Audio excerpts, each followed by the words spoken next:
Alright, what's going on guys, Khraze here, welcome back to another Cyberpunk 2077 news update. Today we finally get our first patch update after the game's release. It's called Hotfix 1.04 and for some reason it's like almost 20 gigs in size, at least on the PlayStation 5. So let's talk about all of the incoming changes, and as always, if you enjoyed this video at any point, don't forget to leave a thumbs up on it. But the new hotfix to Cyberpunk 2077 is now live on the PlayStation and on the PC. For Xbox, we are working to have the update out as soon as possible. Here is the list of changes. Of course, I'm not gonna go over all of the quest bug fixes. As you've likely played through the game, you likely encountered a ton of bugs with various quests, like not being able to complete various quests, or for example, them not tracking at all, especially when in the middle of one, you're kind of going and doing a different one, or for example, not getting called by various NPCs and so on and so forth.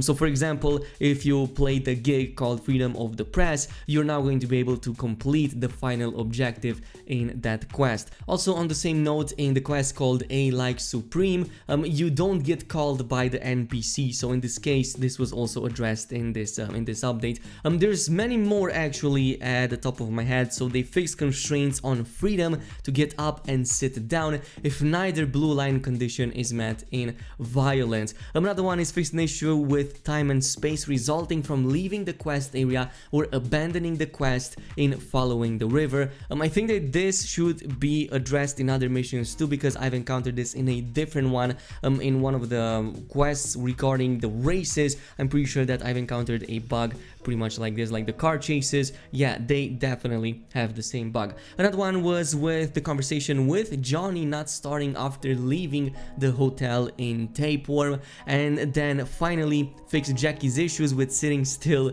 in the Ripper dock. If you played through the introductory part, you likely saw this one, him not properly staying on that damn chair and instead kind of floating around, and it was all kinds of crazy. So right now the game is a little bit buggier than I would like to admit. Like, it's way buggier than I thought. It pretty much crashes on my PlayStation 5 about every hour. I think that at this point I can turn that into a unit of measurement, like 1 crash per hour. I think that is a proper unit of measurement for Cyberpunk in its current state. But at the very least, CD Projekt Red comes in with some more performance and bug fixes. So for the gameplay, they fixed the preview in the weapon crafting. Thank God, it was way too small. Some of you guys have also notified me about this in one of the videos that I posted today. I'm basically telling me that the previews were way too small. So hopefully this is gonna get fixed. But we have some performance and stability, so they have improved the overall stability, including various crash fixes, but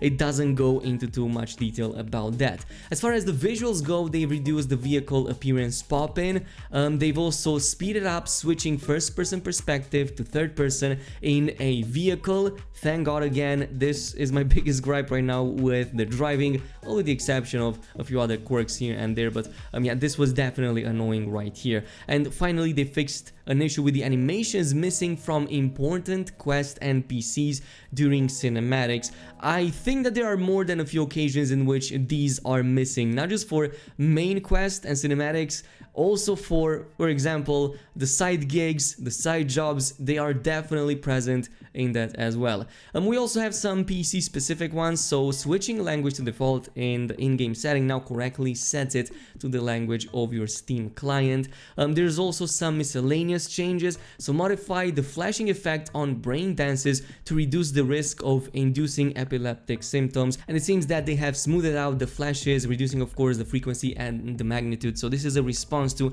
a recent article where yeah, this was causing a lot of people a ton of problems. Like, there are a ton of flashes over there. It's pretty crazy. Even if you don't have these problems, these medical conditions, it's still annoying. It hurts my eyes, to be honest, at times, just looking straight into it. So I oftentimes found myself just looking away from the screen because it was a bit too bright for me. But removed copyrighted songs incorrectly present in the game with disabled copyrighted music when this feature is actually toggled. So if you were one of the streamers who activated this and unfortunately still got a copyright strike, it was because of CDPR's fault, because they forgot one song material that was still copyrighted in that setting. So yeah, now you know why you got a copyright strike. On a final note, we have the console specific specific changes. So they have improved the reflection quality on the Xbox One and the PlayStation 4. So these are the default, the last gen versions, to eliminate the smudge effect, in case you had some of that.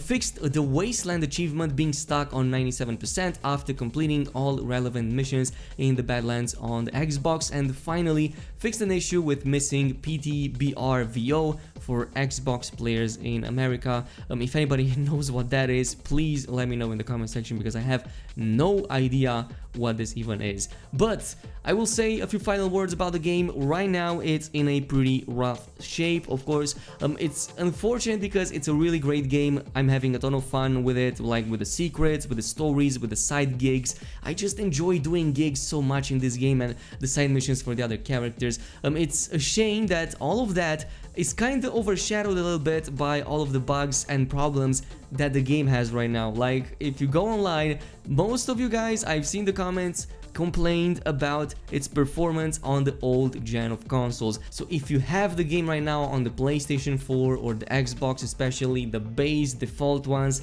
yeah, I don't think you can do too much except for maybe waiting for some more hot fixes, but even in that case, it might take quite a bit of time. So it's a really bad situation right now to be an old gen console player, because on one hand, your old gen console can't play the new game, at least not properly, and then on the other hand, you can't buy new ones because they're all out of stock, because everybody wants them, or everybody buys them to, well, just resell them at a higher price.